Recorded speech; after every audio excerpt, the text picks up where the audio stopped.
श्रीवास्तव इस वक्त की सबसे बड़ी खबर आपको बता रहे हैं। माता प्रसाद पांडे विधानसभा के लिए निकल चुके। माता प्रसाद को मार्च निकालने की परमिशन नहीं है।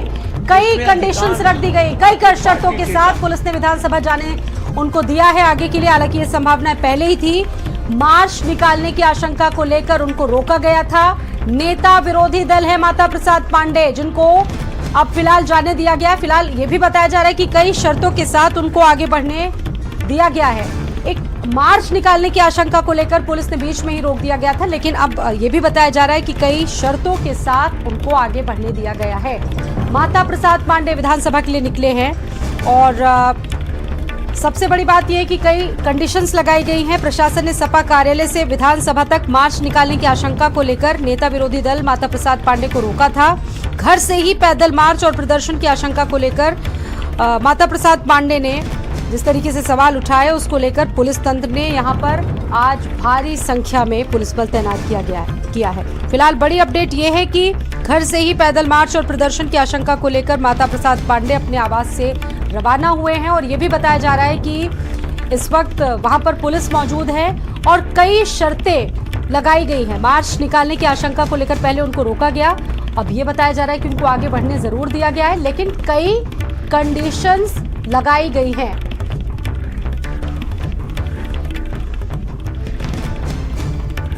ये इस वक्त की बड़ी खबर है। आज जिस तरीके से विधानसभा में लगातार भारी गतिरोध चल रहा है, फतेहपुर कांड को लेकर भी कल आपने देखा होगा कि सदन में किस तरह की तस्वीरें सामने आई थी। जमकर विरोध हुआ था।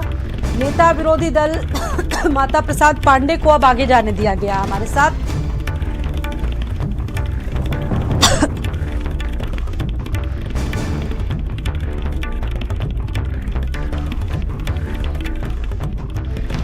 तो कई शर्तों के साथ पुलिस ने विधानसभा जाने नहीं दिया। मार्च निकालने की आशंका को लेकर रोका गया था। विधानसभा के नेता प्रतिपक्ष ने माता प्रसाद पांडे को, और अभी बताया जा रहा है कि उनके आवास पर भारी पुलिस बल तैनात की गई। और झूठ बोलते हैं और कोई काम 5 साल के अंदर ये कर नहीं पाए। क्यों घबराए हुए? जो वादे किए थे वो पूरा नहीं कर पाए। शिवपाल यादव जी मौजूद थे और साफ तौर पर इनका कहना यह है कि सरकार जो है वो झूठे विजन पर काम कर रही है, इसलिए आज माता प्रसाद पांडे को उनके आवास के बाहर रोका गया। लेकिन हम अपनी आवाज को दबने नहीं देंगे, हम सड़क से लेकर सदन तक संघर्ष करने का काम करेंगे।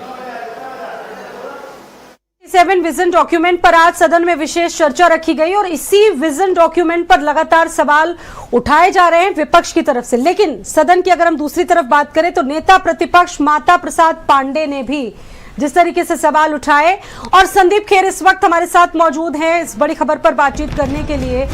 संदीप, क्या अपडेट इस वक्त आपके पास अभी है? माता प्रसाद पांडे को जाने दिया गया है आगे, बताया जा रहा है कई शर्तें रखी गई और उसके बाद उनको आगे बढ़ने दिया गया है, क्या स्थिति है अभी? फोन कट गया, चलिए अभी संपर्क नहीं हो पा रहा है। कई शर्तों के साथ पुलिस ने विधानसभा जाने दिया। हमारे सहयोगी संदीप खेर लगातार जुड़े हुए हैं, उनसे वापस हम लौटने का इंतजार अभी कर रहे हैं, वो और ज्यादा अपडेट देंगे। फिलहाल बड़ी अपडेट ये है कि नेता विरोधी दल माता प्रसाद पांडे को जाने दिया गया है, लेकिन बड़ी बात यह है कि शर्तें रखी गई है। विपक्ष लगातार चाहे फतेहपुर का मामला हो या दूसरे मुद्दों को लेकर सवाल उठा रहा है। संदीप हमारे साथ मौजूद है। संदीप, क्या अपडेट मिल रही है? इस मार्च को लेकर पहले परमिशन नहीं मिली, लेकिन अब कई कंडीशंस के साथ आगे बढ़ने दिया गया। संदीप, क्या अपडेट है?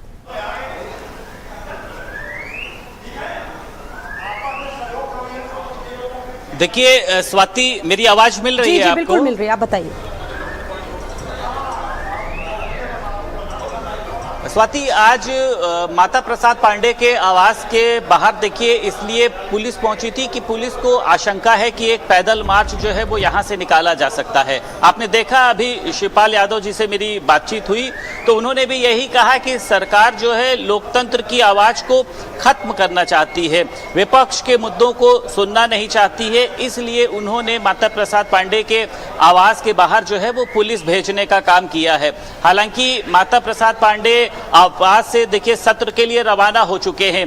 लेकिन ये कहा जा रहा था कि आज समाजवादी पार्टी, आपने देखा तीसरा दिन है सदन का, लेकिन समाजवादी पार्टी पिछले 2 दिन से, चाहे स्कूल विलय का मुद्दा हो, बाढ़ का मुद्दा हो, कल आपने देखा कि फतेहपुर का जो मुद्दा है गर्मजोशी के साथ उठाया गया कि बीजेपी जिला अध्यक्ष का नाम मुकदमे में या एफआईआर में क्यों नहीं दर्ज किया गया है।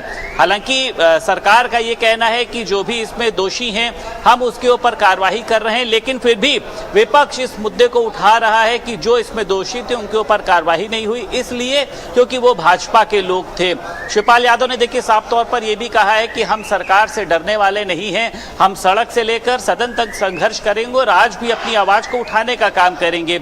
24 घंटे डॉक्यूमेंट पर चर्चा तो हो रही है। शिवपाल यादव ने, आपने देखा होगा कि एक ट्वीट भी किया है, कह रहे हैं कि वो तो छोड़ दीजिए, पहले तो आपको 2025 का हिसाब देना चाहिए, आप किस आधार पर 24 घंटे चर्चा की बात कर रहे हैं। तो मुझे लगता है कि देखिए आज जो सत्र का दिन है ये भी हंगामे भरा रहेगा। इसमें समाजवादी पार्टी के लोग, आपने देखा था कल भी। संदीप, आप हमारे साथ बने रहेंगे, लगातार बने रहेंगे। एक बड़ी अपडेट पहले अपने हम दर्शकों को बता दें कि माता प्रसाद पांडे आगे बढ़ चुके हैं। इससे पहले उनको मार्च निकालने की परमिशन नहीं मिली, लेकिन आज फिर विधानसभा में ये लग रहा है कि हंगामे के पूरे आसार है। कई शर्तों के साथ पुलिस ने विधानसभा से उनको आगे बढ़ने दिया गया है। मार्च निकालने की आशंका को लेकर रोका गया था। आपको याद होगा कि गोरखपुर में भी सपा नेता माता प्रसाद पांडे के काफिले पर हमले का आरोप लगा था।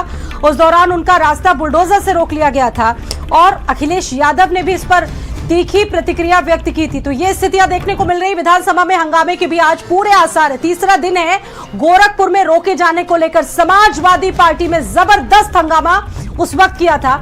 आज लखनऊ में भी उनको रोका गया है। हालांकि बाद में कई कंडीशंस के साथ पुलिस ने विधानसभा उनको जाने दिया, लेकिन नेता विपक्ष को रोके जाने को लेकर सपा भड़की हुई है। बता दें कि विधानसभा के विशेष मॉनसून सत्र का तीसरा दिन है आज।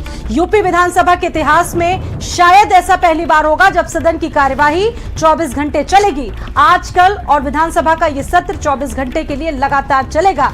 इस दौरान विकसित भारत विकसित उत्तर प्रदेश 2047 विजन डॉक्यूमेंट पर विशेष चर्चा होगी। इसके लिए 28 मंत्रियों को रोस्टर भी जारी किया गया है। सरकार अपना जो विजन है डेवलपमेंट को लेकर वो पेश करेगी। 28 विधानसभा में, विधान परिषद में 18 मंत्रियों को लगाया गया है बोलने के लिए, जो 6 शिफ्ट में मौजूद रहेंगे और 18 मंत्री इसमें बोलेंगे।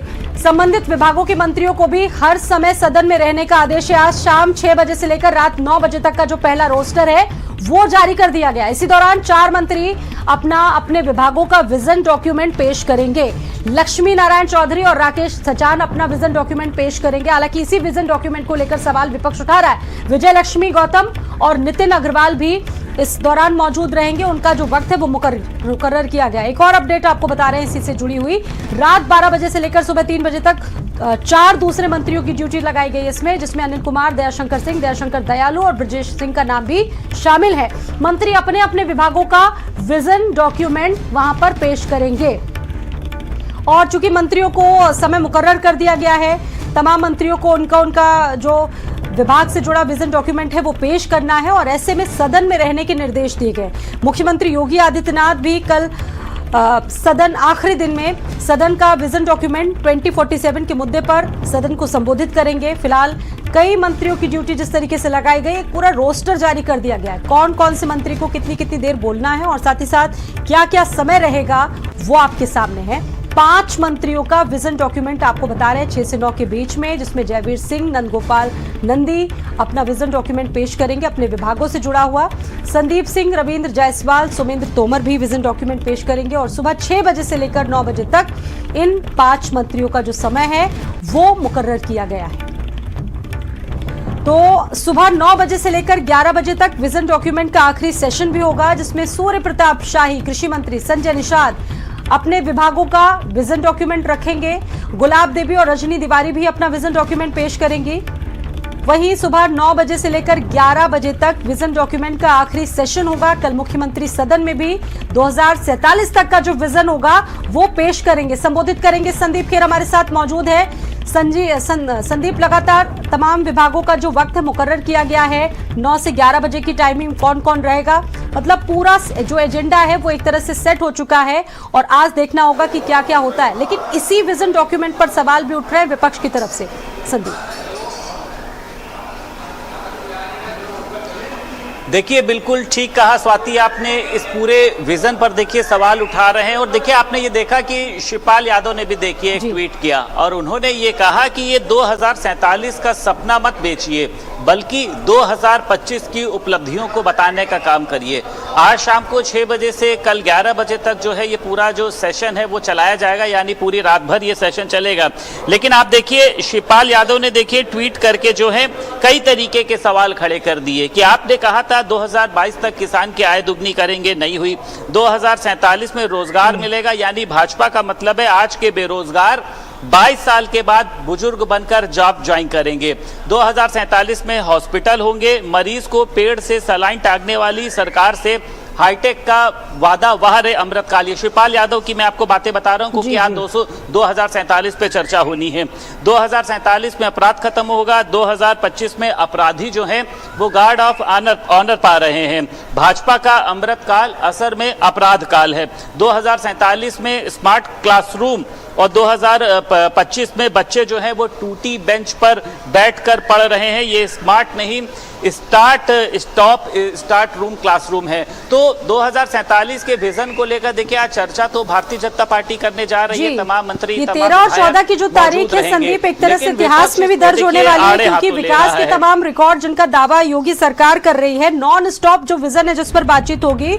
और एक बड़ी अपडेट हम आपको बता रहे हैं, शिवपाल यादव से जुड़ी बड़ी खबर, आज की भूख का हल नहीं है। शिवपाल यादव ने सवाल उठा दिए, कल से सपनों का सौदागर बनकर घूम रहे हैं। विजन डॉक्यूमेंट जो सरकार के तमाम मंत्री पेश करने जा रहे हैं, उसी विजन पर ही सवाल उठाए हैं। समाजवादी पार्टी ने किसानों का जिक्र किया है और 2047 में उन्होंने लिखा है कि खुशहाली का सपना दिखाया जा रहा है, सपना बेचा जा रहा है विकास का। 2047 में डिजिटल अस्पताल, लेकिन आज स्ट्रेचर तक नहीं है। 2047 में रोजगार, लेकिन आज बेरोजगारी फैली हुई है। शिवपाल यादव ने कहा कि बीजेपी का अमृतकाल असल में अपराध काल है। शिवपाल यादव ने यह तीखा तंज किया है, हर चुनाव में नया सपना, नया झूठ दिखाया गया।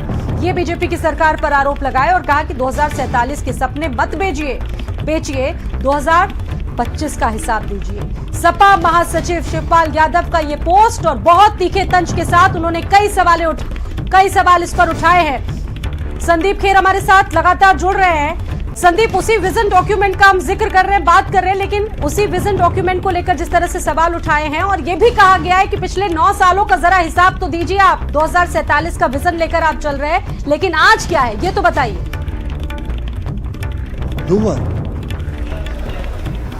देखिए बिल्कुल शिवपाल यादव ने देखिए आज के दिन को लेकर देखिए ट्वीट में कई कड़वी बातें लिखी हैं। मुझे लगता है कि जो भारतीय जनता पार्टी को ठीक नहीं लिखेंगे। गरीब की जिंदगी का अभी जो है वो लॉन्ग टर्म प्लान है, यानी भूखा रखना। भाजपा की 2047 विजन तक एक भी पॉलिसी नहीं है, राजनीतिक किश्त योजना है। हर चुनाव में नया सपना, हर साल पुराना झूठ बेचना, क्योंकि जनता अब कह रही है कि भविष्य के जुमले नहीं बल्कि आज क्या न्याय चाहिए। 2047 का सपना मत बेचिए, 2025 की सच्चाई का हिसाब दीजिए। तो जहां आज एक तरफ देखिए 24 घंटे चर्चा होनी है, भाजपा सरकार के मंत्रियों ने, विधायकों ने अपना एक पूरा विजन तैयार किया, यानी अपने अपने विभागों के कामकाज को बताना, लेकिन विपक्ष इसको लेकर देखिए जो है नाराज दिखाई दे रहा है। इसको आड़े हाथों ले रहा है कि आप लोग ये क्या पागलपन कर रहे हैं। 9 साल से आपकी सरकार सो रही है, अब रात में लोगों को जगाकर आप क्या साबित करना चाहते हैं, रात में आपने क्या पास किया क्या नहीं किया, ये कौन देखने वाला है। तो चर्चा जो देखिए आज की होनी है, ये तो माना जा रहा है कि महत्वपूर्ण चर्चा है। आप समझ सकती हैं कि रात में तमाम मंत्री जो हैं विधानसभा के अंदर मिलेंगे, सदन में वो जागते हुए दिखाई देंगे और अपने विभागों की देखिए समीक्षा भी करेंगे, ब्यौरा भी बताएंगे कि हम क्या करेंगे। क्योंकि देखिए आपने भी पता है कि 2027 करीब आ रही है, यानी चुनाव का समय जो है वो करीब आ रहा है। तो इन 5 सालों में मंत्रियों ने क्या किया है? मुख्यमंत्री योगी आदित्यनाथ का यही कहना है कि आप लोग अपने विभागों के कामकाज को खुलकर बताइए, लेकिन विपक्ष इसको लेकर लगातार सवाल खड़े कर रहा है कि 2047 सरकार कह रही है कि हम 2047 तक के विकास को साकार कर रहे हैं, सपने को हकीकत में बदल रहे हैं, लेकिन समाजवादी पार्टी कह रही है कि ये काल्पनिक विजन डॉक्यूमेंट है सरकार का। एक बड़ी खबर आपको गाजियाबाद से बता रहे हैं। गाजियाबाद के विजयनगर में एक अजीबोगरीब मामला सामने आया है। यहां राजकीय कन्या विद्यालय में तिलक लगाए स्कूली छात्राओं को स्कूल में घुसने से ही इनकार कर दिया गया। छात्राओं ने जब इस बात की जानकारी घर वालों को दी तो पेरेंट्स स्कूल पहुंच गए और देखते ही देखते हिंदू संगठन भी वहां पर जमा हो गया। फिर शुरू हुई जमकर गहमा गहमी। इसके बाद पेरेंट्स और छात्राओं ने स्कूल के बाहर हनुमान चालीसा का पाठ किया। मामला गाजियाबाद से जुड़ा हुआ है। अभिभावकों ने इस घटना के बाद वहां पर हनुमान चालीसा पढ़ी। दरअसल तिलक लगाने पर यह पूरा विवाद यहां से शुरू हुआ। एक छात्रा ने तिलक लगा लिया और उसके बाद जमकर हंगामा किया। नहीं, अगर नहीं ये कलावा कटवा देते हैं।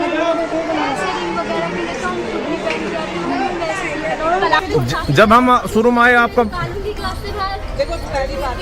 आप ही हम सोचते हैं तो बच्चों से क्या हमारे सामने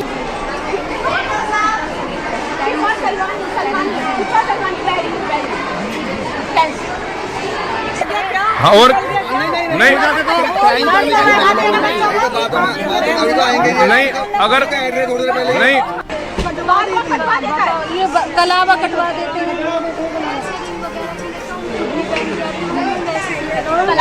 जब हम शुरू में आए आपका तो ये बताया जा रहा है कि कुछ छात्राओं ने तिलक लगा लिया और वहां पर कलावा भी उन बच्चों से कटवा दिया गया और अभिभावकों ने हनुमान चालीसा पढ़ी। हमारे साथ लोकेश जुड़ गए इस खबर पर बातचीत करने के लिए।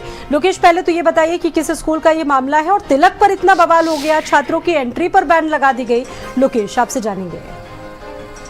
स्वाति, जो विजयनगर है, विजयनगर के राजकीय इंटर कॉलेज का मामला है। आज सुबह ही कुछ हिंदू संगठन वहां पर परिवार वालों के साथ पहुंचे और उन्होंने वहां पर इस बात को लेकर के हंगामा किया कि स्कूल आखिर तिलक लगाने और तिलक लगा करके स्कूल में प्रवेश करने पर आखिर क्यों रोक रहे हैं। हालांकि इस मामले में जब बात आगे बढ़ी तो ये भी सामने आया कि कलावा भी लड़कियों का कटवाया गया। ऐसी केवल दो जो छात्राएं हैं वो ऐसी शिकायत लेकर के आई थी।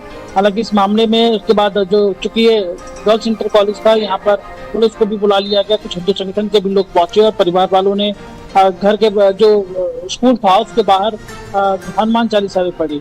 इस मामले में जब स्कूल के प्रिंसिपल से बात की गई तो उन्होंने साफ तौर पर कहा कि उन्हें इस मामले की कोई शिकायत की ही नहीं गई और इस तरीके का कोई भी यहाँ पर रोक रुकाव नहीं है किसी को तिलक लगाने को लेकर के या फिर हाथों में कलावा काटने को लेकर के। लेकिन कुछ बात तो जरूर हुई है, तभी ये दो जो छात्राएं हैं वो यहाँ पर शिकायत लेकर के पहुंची। हालांकि प्रिंसिपल ने इस बात पर आपत्ति जताई कि पहले उन्हें शिकायत करनी चाहिए थी, उसके बाद अगर उनकी सुनवाई नहीं होती तब वो किसी हिंदू संगठन या फिर विश्व हिंदू परिषद या किसी अन्य संगठन के पास जाकर किस तरीके का हंगामा करते तो बात समझ में आती थी। लेकिन इनिशियल स्टेज पर ही संगठन ने इस तरीके का हंगामा किया।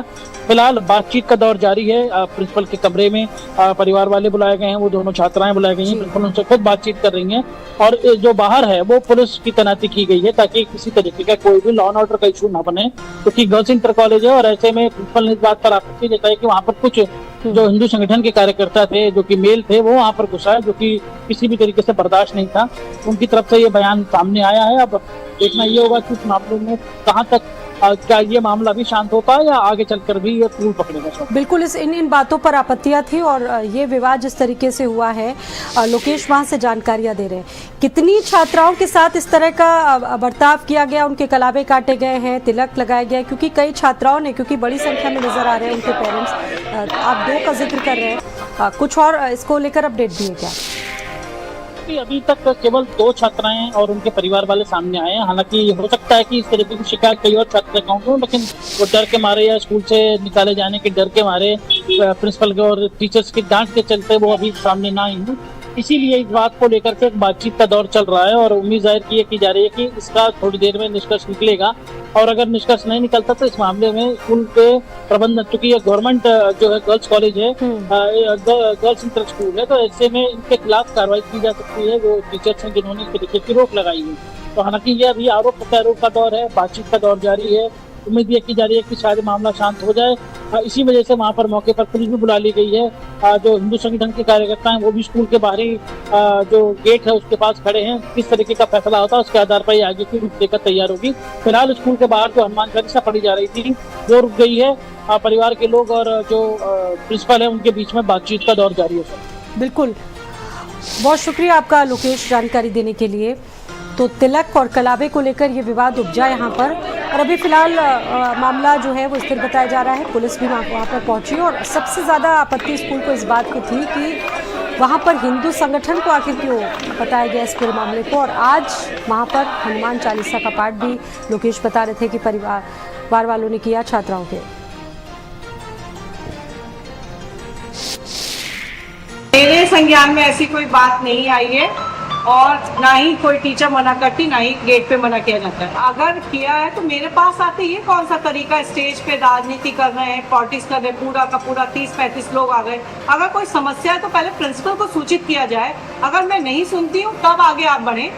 बिना मेरे को सूचित करे हुए लड़कियों के स्कूल में कच्चे पैंट पहन के इतने लड़के लेके आ गए हैं। आपके स्टाफ ने भी माना मैम कि जो टीके हटवाने और जो कलावा कटवाने की बात है वो आपके स्टाफ द्वारा भी स्वीकारी गई है, क्या कहना चाहेंगे? मतलब ही नहीं, हमारे स्टाफ में ना तो कोई टीके हटवाता ना कटवाता है।